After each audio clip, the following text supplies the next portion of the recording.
오늘 읽은 말씀에 근거해서 미가서 강의 세 번째 시간으로 압제자들에게 미치는 화라고 하는 제목으로 말씀드리겠습니다.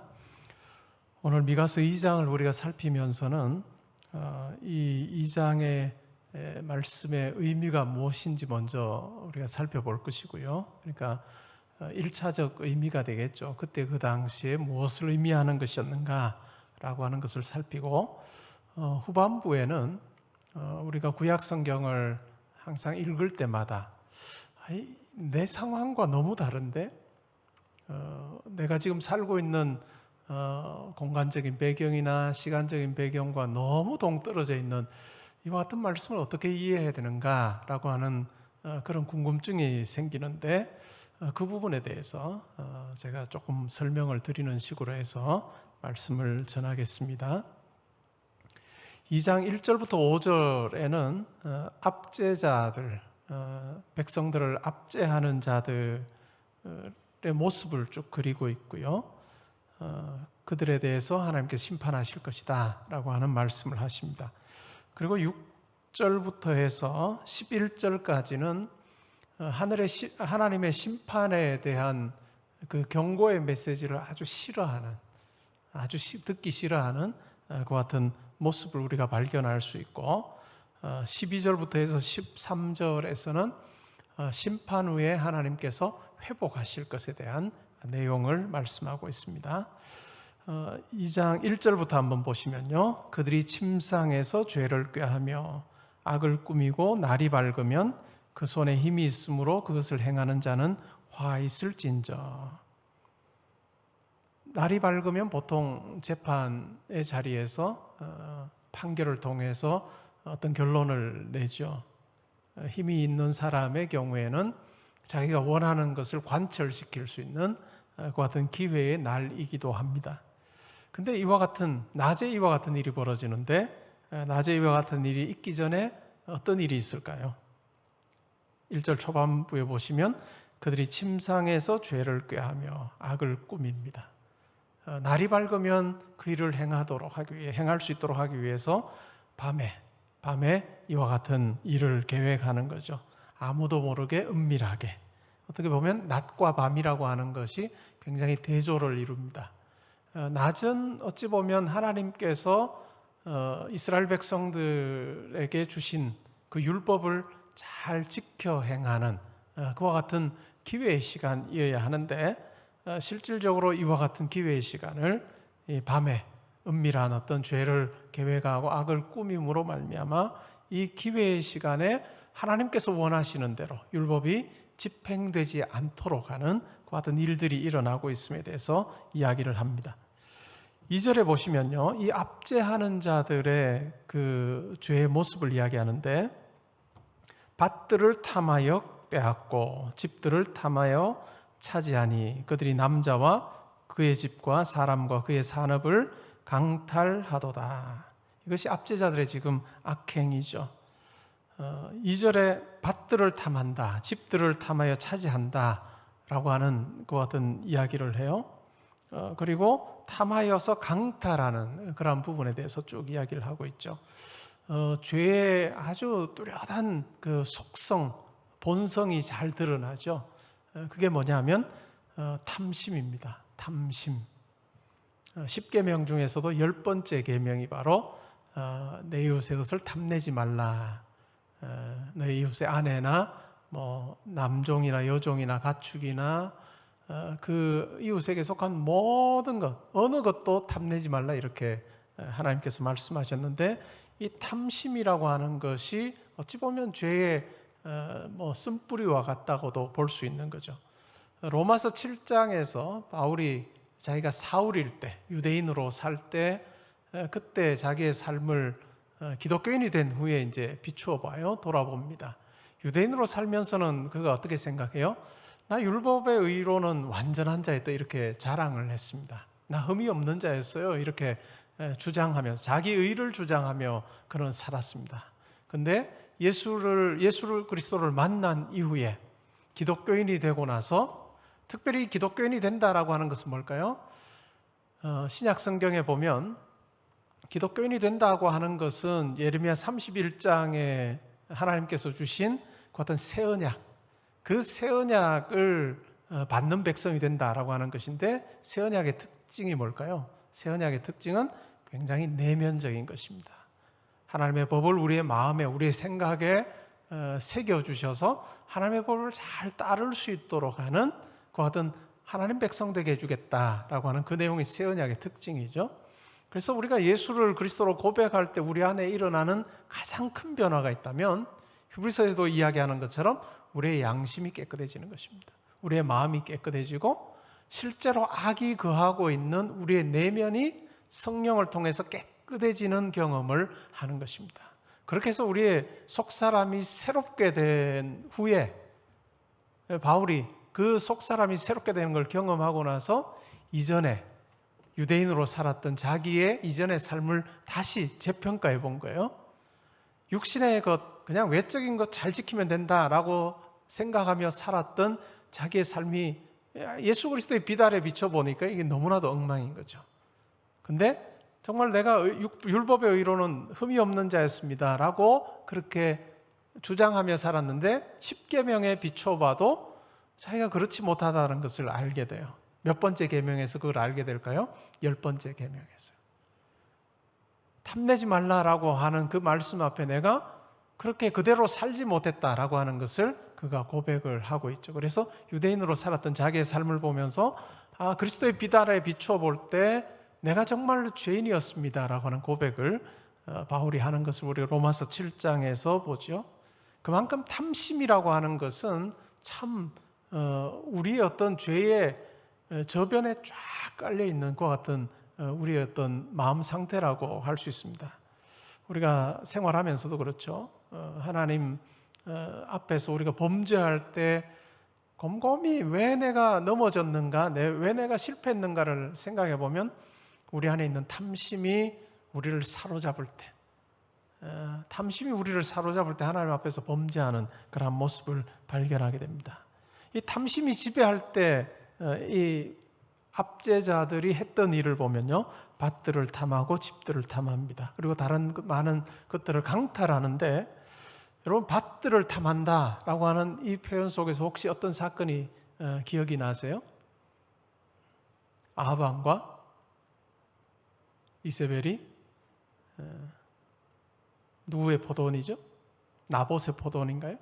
나봇의 포도원을 억지로 강탈하는 그러한 모습을 우리는 구약 성경 속에서 잘 알고 있죠. 왜 포도원, 밭이란 것을 강탈해서는 안 될까요? 유대인들의 생각 속에는 뭘까요? 이것은 누가 주신 것이다? 하나님께서 우리에게, 나에게 주신 것이다. 하나님께서 나에게 주신 것일 뿐만 아니라 이것은 우리 조상에게 주신 것이고, 이것은 나에게 주신 것이고, 또한 우리 후손들이 이것을 누려야 되는 하나님의 분깃으로 그들은 이해를 했습니다. 약속의 땅 가나안에 들어갔을 때 하나님께서 지파별로 다 분깃을 나누어 주셨죠. 그리고 혹 살면서 빚을 지게 돼서 이 땅을 잃어버리게 돼도 다시 회복할 수 있는 그와 같은 기회를 항상 하나님께서는 제도적인 장치를 가지고 마련해 주셨습니다. 그것이 바로 희년이죠. 희년. 이제 50년째가 되면 다시 땅을 물리는 그와 같은 일들이 일어나도록 함으로써 땅은 하나님께서 우리 지파에게 주신 선물이다라고 하는 그 분명한 의식을 가지게 하셨는데, 지금 압제자들이 행하는 그 모습을 보면 어떻습니까? 하나님께서 주신 그 선물인 분깃을 그냥 자기가 원하는 대로 탐심을 가지고 강탈하는 그와 같은 아주 악행을 행하고 있는 거죠.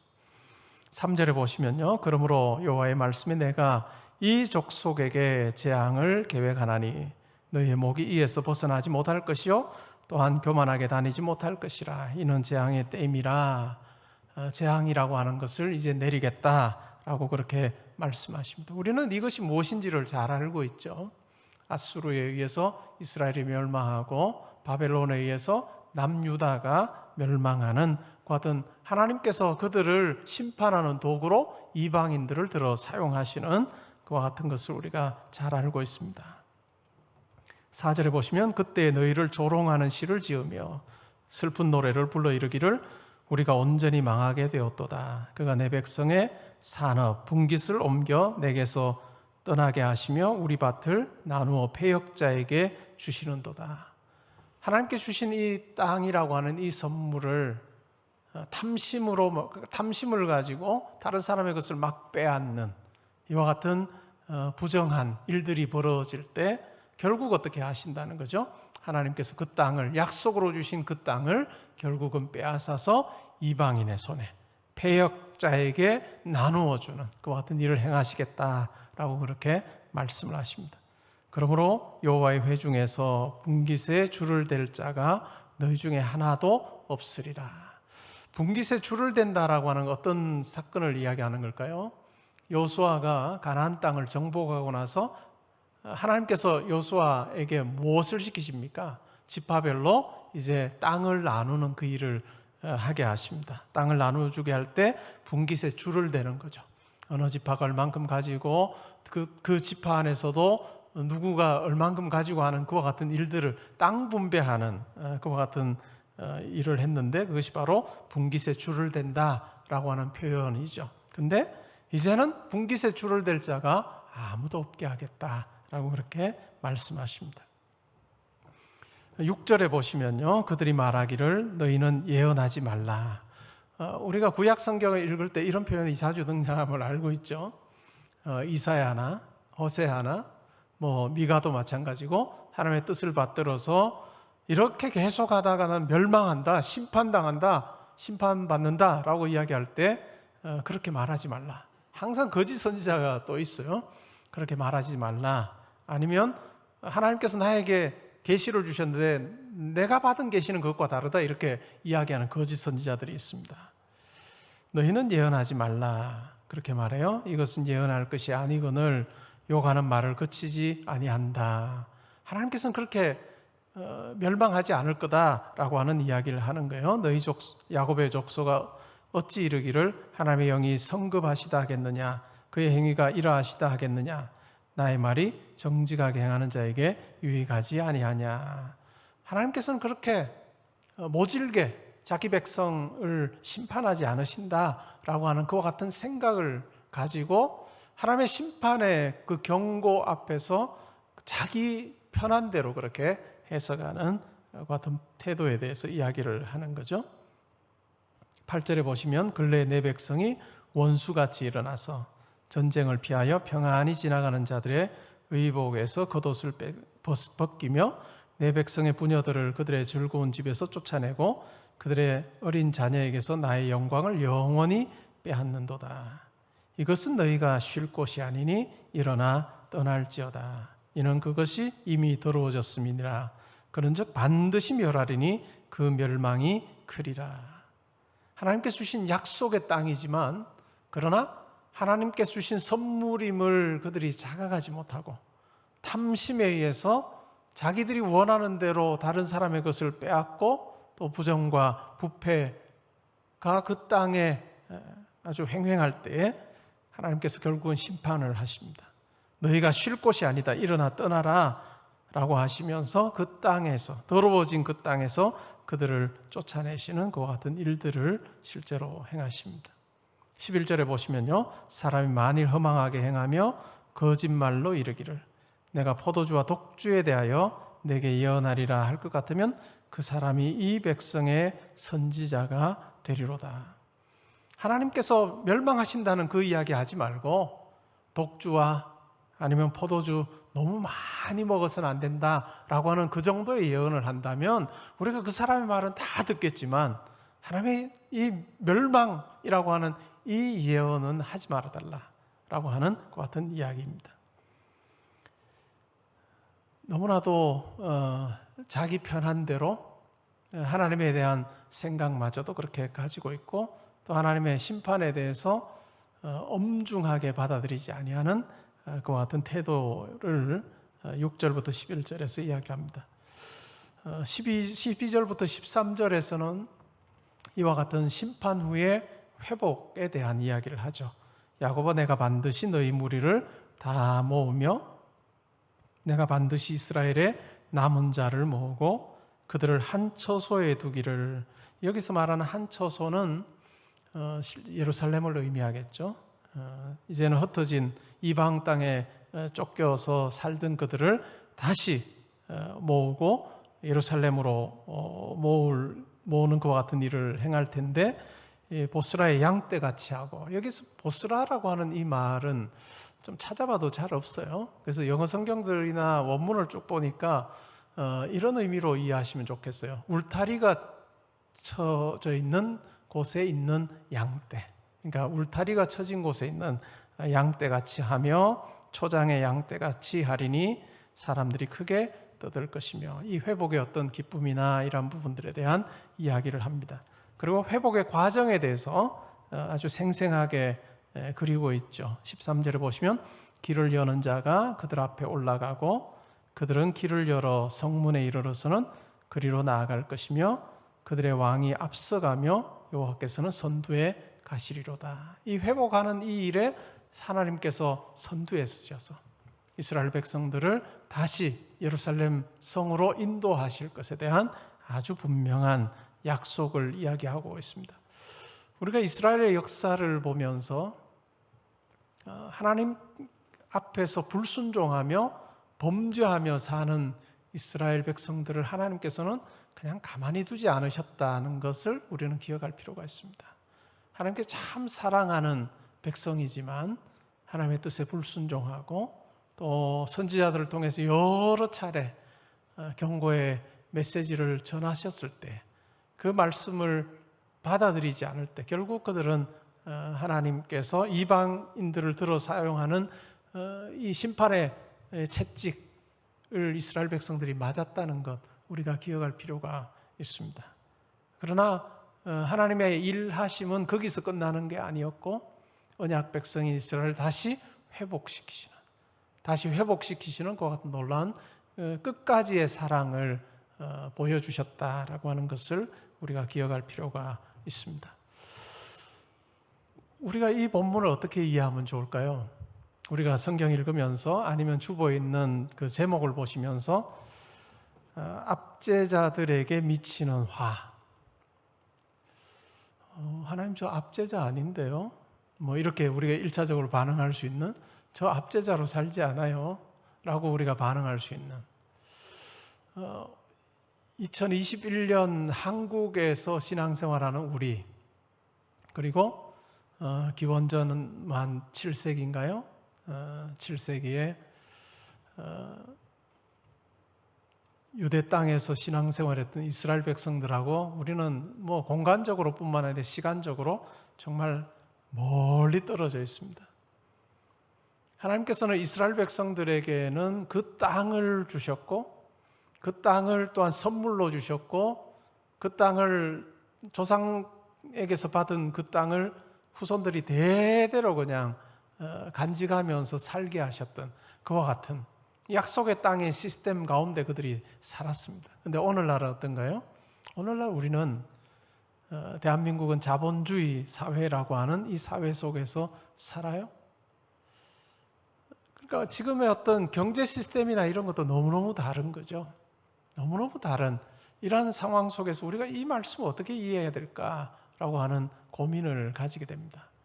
이 말씀에 나와 있는 원리를 우리가 발견하는 것이 매우 중요하겠죠, 그죠? 원리를 발견하는 게 중요하고, 때로는 성경을 읽으면서 토지 공 개념을 이야기하는 분들이 있습니다. 무슨 이야기를 하는지는 이해는 되긴 해요. 토지는, 땅은 그냥 어떤 개인의 소유가 아니고 공적인 것이다 라고 하는 토지 공 개념을 이야기하는 분들이 있는데 무슨 이야기 하는지는 이해가 되나, 실질적으로 구약 성경에 나오는 그 개념을 오늘날 현대의 어떤 면에서 적용하려고 할 때 굉장한 어려움이 발생할 수 있다라고 하는 것을 우리는 기억할 필요가 있어요. 최근에 우리나라에서 일어난 여러 일들만 보아도 그렇죠. 누군가 다른 사람보다 더 고급 정보를 가지게 될 때 우리의 타락한 본성이 그대로 작용하게 되면 그것이 그 사람들의 어떤 돈을 챙기는 수단이 되는 그러한 부분들을 참 많이 보죠. 그러니까 굉장히 좋은 제도이긴 하나, 그러나 우리의 죄성이라고 하는 것이 오히려 더 사회를 혼란시킬 수 있는 그런 어려움이 있다라고 하는 것을 우리가 보곤 하는데요.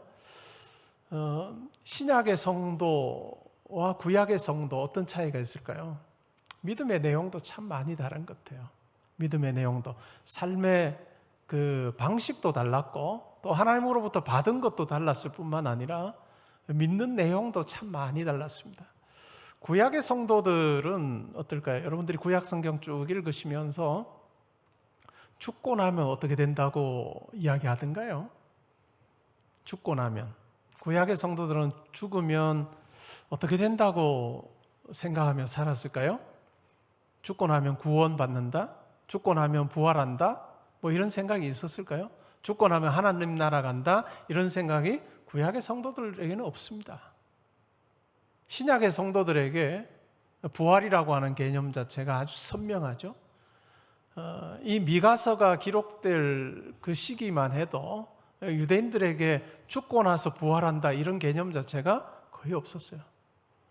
다윗의 경우에 다윗의 시편을 여러분들이 쭉 읽으시면 다윗이 굉장히 고난을 당해서 막 죽을 지경이 됐어요. 그러면 다윗이 뭐라고 이야기하던가요? 내가 이제 수올로 내려갑니다. 죽은 자들이 가서 머무는 수올로 내가 내려가는데 하나님 저로 하여금 수올로 내려가지 않게 해주십시오. 이렇게 하나님 앞에 기도하지, 하나님 제가 죽더라도 제가 부활할 줄 믿습니다, 이런 그 기도는 불가능한 기도였어요. 제가 왜 이 말씀을 드리느냐 하면 구약의 성도들에게 어찌 보면 삶이라고 하는 것, 하나님 백성으로 산다라고 하는 것은 어떤 의미일까요? 하나님 백성으로 산다라고 하는 것은 어떤 면에서는 그들에게 하나님께서 주신 그 땅에서 주어진 시간 하나님 백성답게 율법을 지키면서 잘 사는 것, 그것이 어떤 면에서는 그들의 생각 속에 있었던 신앙생활 잘하는 것 같은 모습이었던 거죠. 그런데 오늘날 우리는 어떤가요? 우리는 죽으면 어떻게 되죠? 우리 죽으면 어떻게 됩니까? 죽으면 우리 하늘나라 간다 알고 있죠? 물론 더 정확하게 하면 예수 그리스도 오시는 그때에 우리의 몸도 부활하여서 완전해져서 그 예수 그리스도께서 이제는 완성하시는 그 하나님 나라에서 우리는 영원히 산다라고 하는 그 분명한 생각을 가지고 있습니다. 우리의 이 땅에서의 삶이 끝이 아니고 영원한 하늘나라가 나를 위해 예비되어 있다라고 하는 분명한 생각을 우리가 가지고 사는 거죠. 구약의 성도들과 신약의 성도인 우리가 그만큼 생각하는 것이 다른 것이죠. 구약의 성도들에게는 하나님께 주신 율법, 각자에게 또 가정의 지파에게 주신 그와 같은 땅, 순종함으로 잘 가꾸고 그 안에서 율법 잘 지키는 순종의 삶 사는 게 매우 중요하다라고 하는, 어떻게 보면 평면적인 1차원적인 그런 어떤 이해가 있었다면 우리는 어떨까요? 이 땅에서의 삶이라고 하는 것을 생각할 때 또 다른 한 차원이 더 있는 거죠. 그게 뭘까요? 하나님 나라라고 하는 한 차원이 더 있는 거죠. 하나님 나라, 내가 하나님 나라를 준비하는 자로 살아야 된다라고 하는 그 마음이 우리 속에 꼭 있어야 되는 것이죠. 6절부터 11절에 보면 이스라엘 백성들이 듣기 싫어한 그 말이 있어요. 그게 뭘까요? 하나님께 심판하신다라고 하는 이 말씀을 굉장히 좋아하지 않았습니다. 이 예언을 좋아하지 않았습니다. 그냥 가볍게 그냥 독주나 포도주 너무 과하게 먹지 말라 하면 정말 하나님 말씀으로 인정하겠는데, 정말 하나님께 심판하신다라고 하는 이런 이야기는 우리 하나님 메시지로, 하나님께서 우리에게 주시는 메시지로 내가 받아들일 수가 없어라고 하는 그 생각이 그들에게 있었던 것처럼, 때로는 우리가 신앙생활하면서 하나님께서 이 땅에서의 삶 그대로 하나님 나라에 우리가 갔을 때 이 땅에서의 삶에 대해서 평가하시고, 아니 다르게 말하면 심판하신다라고 하는 이 성경의 메시지에 대해서는 우리가 좀 이렇게 좀 듣기 싫은 부분들이 있다는 거죠. 그리고 우리가 더 듣기 좋아하는 말은 뭘까요? 신앙생활 잘하면 이 땅에서 잘 된다, 부자 된다 라고 하는 그 이야기는 듣고 싶어 하는데, 하나님 나라가 우리를 위해서 예비되어 있고 하나님 나라를 준비하는 자로 우리가 살아야 됩니다 라고 하는 그 메시지는 우리가 참 듣기 싫어하지 않는가? 아니 그거보다 조금 더 나가면 뭘까요?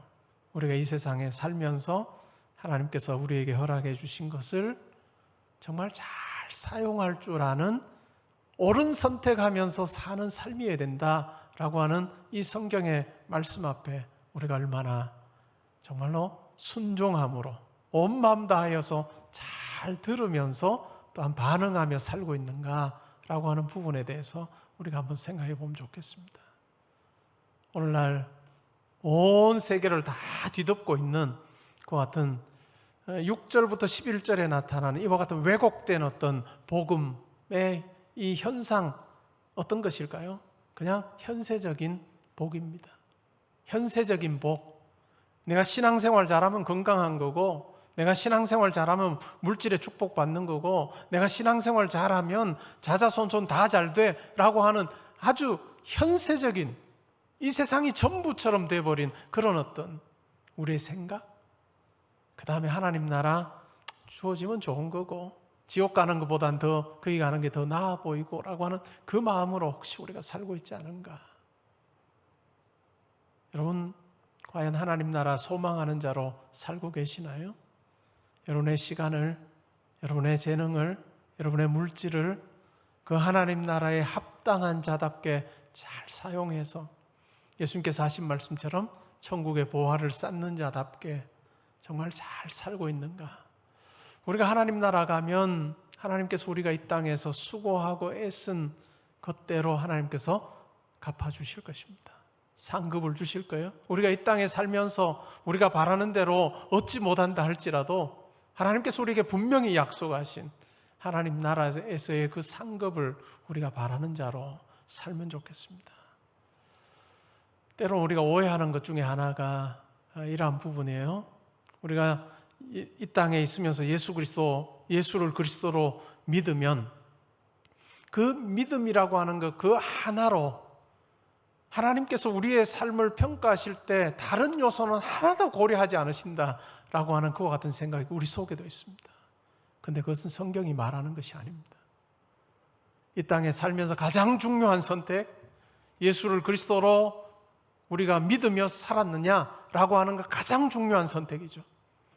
그리고 이 선택 잘했느냐 못했느냐만 하나님께서 평가하시는 것이 아니라 하나님께서 우리에게 주신 인생의 여러 선물들을 과연 하나님께서 기뻐하시는 대로 예수 그리스도의 말씀을 좇아서 이웃을 사랑하고 하나님 나라를 위해서 정말로 사용하는 지혜자로 우리가 살았는가? 하나님께서 우리가 하나님 앞에 서는 그날 한 사람 한 사람 낱낱이 평가하시는 그와 같은 일들이 있을 것입니다. 우리가 그날에 하나님 앞에 서서 예수 그리스도를 내가 믿은 것 외에는 하나님을 위해서 하나님 나라를 위해서 한 것이 아무것도 없습니다 라고 하는 그와 같은 자백이 우리 가운데서 나올 것이 아니라 하나님 죄악된 본성을 지니고 살면서도 하나님께서 나에게 허락해 주신 예수를 그리스도로 믿는 이 믿음, 이 고백 이후에 하나님께서 나에게 주신 시간을, 재능을, 물질을 정말로 저 세상이 전부라고 생각하지 않고 하나님 나라 위해서 잘 사용하려고 애를 썼는데 그래도 부족합니다 라고 하나님 앞에 고백하는 우리가 되면 좋겠습니다. 그때 하나님께서 아니야, 너 세상에서 최선을 다했어 라고 우리에게 칭찬해 주신다면 어떤 누구의 칭찬보다도 더 중요한 결정적이고 최종의 칭찬이 되리라 믿습니다. 사랑하는 성도 여러분, 오늘 이 말씀을 우리의 삶의 자리에 적용을 해볼 때 정말 나는 이 세상이 전부라고 생각하고 살고 있지 않은지, 그리고 탐심을 가지고 이 세상에서 내가 더 부유해지고, 물론 하나님께서 여러분들에게 물질을 주시면 그 물질을 잘 버는 것 중요합니다. 그리고 그것이 전부가 아니라 잘 사용하는 것도 중요하겠죠. 하나님께서 건강 주시면 그 건강 즐거워하는 것도 좋지만 또한 그 건강을 가지고 하나님께서 기뻐하실 일에 열심 내는 것도 참 중요할 것 같습니다. 하나님께서 우리 모두에게 공평한 시간을 주셨는데 과연 나는 어떤 모습으로 하나님을 섬기고 있는가 한번 잘 우리가 살피면서 이 땅뿐만 아니라 영원한 하나님 나라에서 하나님께서 나를 참 즐거워하시고 또 좋은 평가하시면 좋겠다 하는 그 바람 가지고 열심을 내어 달려가는 우리 모든 성도님들 되시기를 주님의 이름으로 축복합니다.